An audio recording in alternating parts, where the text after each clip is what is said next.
Operation లేకుండా మోకాళ్ల నొప్పులకు చిన్న సూదితో పరిష్కారం. Halcyon pain management centre, Y junction, Kukatpally.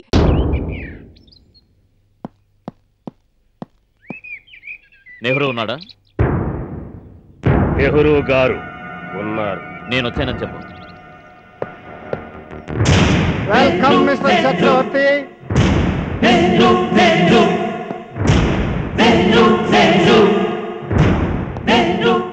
Nehru అనే ఈ సింహం గుహలోకి ఆ సింహద్వారం దాటి లోపలికి అడుగుపెట్టిన మొట్టమొదటి పోలీస్ ఆఫీసర్ మీరే. మీ గుండె ధైర్యానికి హ్యాట్స్ ఆఫ్. కూర్చోండి. సింహాసనం మీద కూర్చున్నంత మాత్రాన నువ్వు సింహం అయిపోయావు అనుకుంటున్నావా? ఒక్కసారి నా టోపీ వంక చూడు. ఎన్ని సింహాలు నీ వంక చూస్తున్నాయో. ఆ 3 సింహాలు నన్నేమీ చేయలేవు మిస్టర్ సూపరింటెండెంట్ ఆఫ్ పోలీస్. ఎందుకంటే ఆ 3 సింహాల వెనుకనున్న కనపడని 4వ సింహమే కనపడుతున్న ఈ నెహ్రూ. నెహ్రూ అన్న ఒక జాతీయ నాయకుడు పేరు పెట్టుకుని రౌడీలా రోడ్డు మీద మారణాయుధంతో మారణహోమం చేయటం సిగ్గుగా లేదు? మీరు చేయవలసిన పని నేను చేస్తున్నందుకు మీరు సిగ్గుపడాలి. మీకు విషయం తెలుసా మిస్టర్ చక్రవర్తి? ఇప్పుడున్న ఈ సమాజంలో ఆ నెహ్రూ మళ్ళీ పుడితే గుండెల మీద గులాబీ పెట్టుకోడు, చేతిలో పిస్టల్ పట్టుకుంటాడు. నిన్ను నువ్వు సమర్థించుకుంటున్నావా? సమర్థించుకోవటం కాదు, పరిస్థితి నీకు అర్థం అవటానికి చెప్తున్నాను. ఆనాడు ఓ నెహ్రూ, ఓ గాంధీ, ఓ బోసు, ఓ సీతారామరాజు కలిసి బ్రిటిష్ వాళ్ళను తరిమి కొట్టారు. ఈ రోజు వీధికో పాకిస్తాన్ వాడున్నాడు. వీళ్ళను తరిమి కొట్టడానికి నాలాంటి నెహ్రూ వీధికొకడు పుట్టాలి. నీలాంటి రౌడీ చేత పాఠాలు చెప్పించుకునే స్థితిలో నేను లేను. నా గురించి నీకింకా తెలియదనుకుంటాను. తెలుసు, బాగా తెలుసు. ఉన్నతాశయంతో ఐపీఎస్ చేసి చిన్న వయసులోనే ఎస్పీగా ఎదిగిన తెలివైన వాడివని తెలుసు. కరీంనగర్లో ఉన్నప్పుడు సంఘ విద్రోహ శక్తుల్ని సమూలంగా నాశనం చేసిన సమర్థుడు అని తెలుసు. కడపలో ఉన్నప్పుడు బాంబులతో బంతులాడుకునే అరాచక శక్తుల గుండెల్లో బాంబులు పేల్చిన ఘనుడు అని తెలుసు. నా గురించి బాగానే తెలుసుకున్నావు. నువ్వే నా గురించి ఏమీ తెలుసుకోకుండా వచ్చావు. తెలుసుకున్నాను కాబట్టే నీకు వార్నింగ్ ఇవ్వడానికి వచ్చాను. తప్పు చేసిన వాళ్ళకి వార్నింగ్ ఇవ్వాలి, తప్పు చేసిన వాళ్ళ తుప్పు రేపే వాళ్ళకి కాదు. చట్టాన్ని నీ చేతుల్లోకి తీసుకోవడం తప్పు కాదా? రౌడీలకి రాజకీయ నాయకులకి చట్టాన్ని తాకట్టు పెడుతుంటే చేతులు మారుతున్న చట్టాన్ని చూసి చేతులు ముడుచు కూర్చోలేకపోవడం తప్ప? చట్టాన్ని రక్షించడానికి తమరేం కంకణం కట్టుకోనక్కర్లేదు. చట్టాన్ని ఎలా కాపాడాలో, చట్ట ప్రకారం ప్రజల్ని ఎలా కాపాడుకోవాలో మాకు బాగా తెలుసు. మధ్యలో నీలాంటి వాళ్ళు కల్పించుకుంటే చూస్తూ ఊరుకో. అన్యాయం చేస్తున్న వాళ్ళనే చూస్తూ ఊరుకున్న మీ డిపార్ట్మెంట్ వాళ్ళు అన్యాయాన్ని ఎదిరిస్తున్న నాలాంటి వాళ్ళని ఏం చేస్తారు? చట్టాన్ని చేతుల్లోకి తీసుకున్నందుకు చట్ట ప్రకారం అరెస్ట్ చేస్తాను. చట్టం ఉంది ప్రజల కోసం. ఆ ప్రజల్లో ఒక్కరు నేను చేసింది తప్పు అని చెప్పిన రోజున నేనే వచ్చి చట్టానికి లొంగిపోతాను. అంతవరకు ఈ నెహ్రూని ఎవ్వరూ ఏమీ చేయలేరు. అంత ఓవర్ కాన్ఫిడెన్స్ పనికిరా. ఓవర్ కాన్ఫిడెన్స్ కాదు, సెల్ఫ్ కాన్ఫిడెన్స్. నీ మీద నీకే అంత నమ్మకం ఉంటే నిన్ను అరెస్ట్ చేసి సాక్ష్యాధారాలతో చట్టానికి పట్టించగలనన్న నమ్మకం నాకు ఉంది. ఆ రోజు త్వరలోనే వస్తుంది. Best of luck. You can go.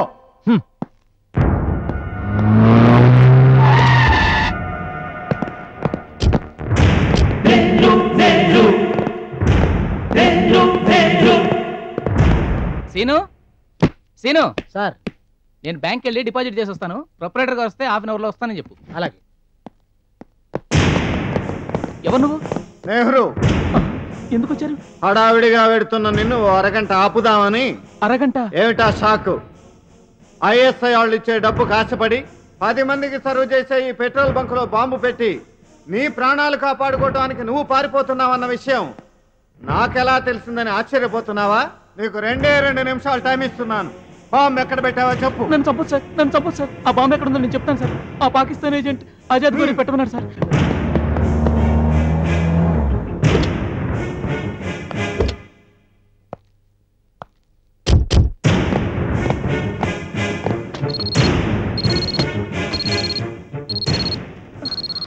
ఇదిగో సార్. బయటికి తీ.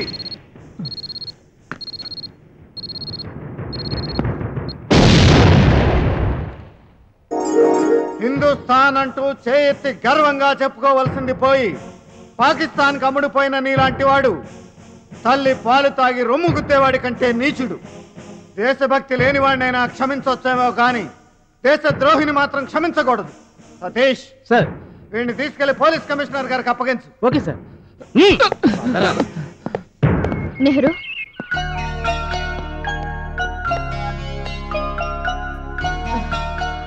నేను నిన్ను ఎంతో ప్రేమిస్తున్నా. నువ్వు నన్ను ప్రేమించడం లేదే అని చాలా బాధగా ఉండేది. కానీ దేశాన్ని ఎంతగా ప్రేమిస్తున్నావో చూశాక చాలా ఆనందంగా ఉంది నెహ్రూ. సుమా, నీ మీద ప్రేమ లేక కాదు, నాలో ఎన్ని అగ్నిపర్వతాలు రగులుతున్నాయో నీకు తెలుసు. అసలు నిన్ను ప్రేమించాలని ఉన్నా ప్రేమించే తీరిక లేదు. క్షమించు. నెహ్రూ, ఒక్క నిమిషం నీతో మాట్లాడాలి. రేపు సాయంత్రం బంజారా రెస్టారెంట్లో నీకోసం వెయిట్ చేస్తూ ఉంటాను. ఓకే.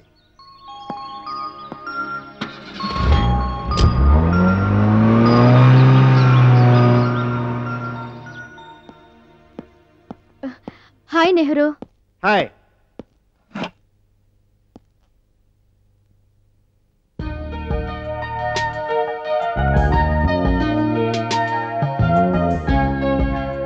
నెహ్రూ, నువ్వు ఎంత అందంగా ఉన్నావు తెలుసా?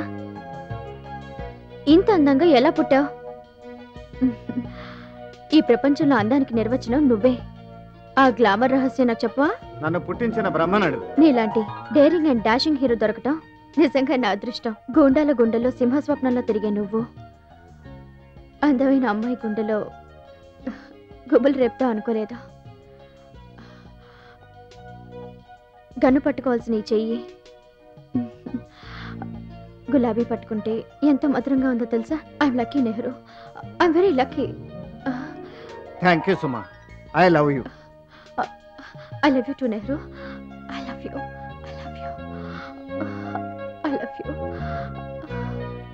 I love you. ఏమ్మా పూలని ప్రేమిస్తున్నావా?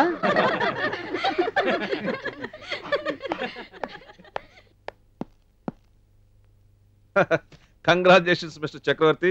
Please sit down. Thank you sir. ఆ దుర్గా ఏరియాకి వెళ్ళడానికి మన పోలీసులు భయపడుతుంటారు. అలాంటిది వాడి మనుషులను తీసుకొచ్చి స్టేషన్లో పడేశారంటే రియల్లీ వర్ గ్రేట్. ఇందులో నా గ్రేట్నెస్ ఏముంది సార్? నా డ్యూటీ నేను చేశాను. నీలా ఎవరి డ్యూటీ వాళ్ళు సిన్సియర్గా చేస్తే ఆ దుర్గా లాంటి రౌడీలు బట్టకట్టలేరు. సార్, మీ కోఆపరేషన్ ఉంటే త్వరలో ఆ దుర్గను కూడా సాక్ష్యాధారాలతో అరెస్ట్ చేసి శిక్ష పడేలా చేస్తాను. షూర్, నా కోఆపరేషన్ నీకు ఎప్పుడూ ఉంటుంది. Okay sir. Wish you all the best. Thank you. వాడు బెదిరించాడని గాబరా పడిపోకండి. వాడి పెళ్ళాం గాజులు పగిలేసుకి నేను చెప్తాను. దుర్గన్న నీతో అర్జెంట్ గా పనిపడింది. ఏంటది? కొత్తగా వచ్చిన ఎస్పీ చక్రవర్తి మన ఐఎస్ఐ గ్యాంగ్ లోకి ఇన్ఫార్మర్ పంపించాడు. వాడి తలకు నేను దీపం పెట్టి వాడిని లేపేశాడు. నువ్వు ఆ ఎస్పీని లేపేయాలి. ఆ ఎస్పీ గారు మాకు కూడా పెద్ద హెడ్డక్ గా తయారయ్యాడు. పంతులు పిలిపించి ముహూర్తం పెట్టిస్తే పోలే. కాదు సత్యం, అలాంటి పవర్ఫుల్ ఆఫీసర్స్కి వెంటనే ముహూర్తం పెట్టేయకూడదు. పబ్లిక్ సైడ్ నుంచి ప్రాబ్లం వస్తుంది.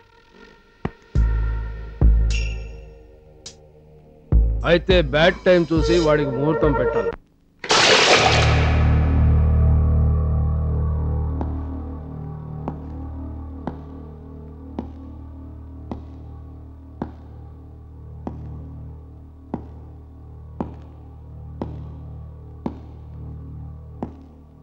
చెప్పండ్రా, ఆ ఐఎస్ఐ ఏజెంట్లతో మీకు సంబంధం ఉందా? మీలో ఎవరికైనా సంబంధం ఉందా? చెప్పండ్రా.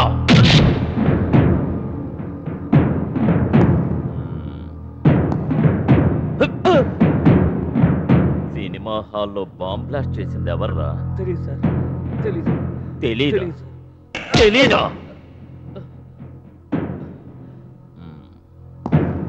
వినాయక నిమజ్జనం రోజున ఏ సెంటర్స్ లో బాంబ్ బ్లాస్ట్ చేస్తున్నారా? చెప్పండి. చెప్పండ్రా. తెలీదా? తెలీదా? తెలీదా? తెలీదా? తెలీదా? సార్, మీకు ఫోన్ సార్.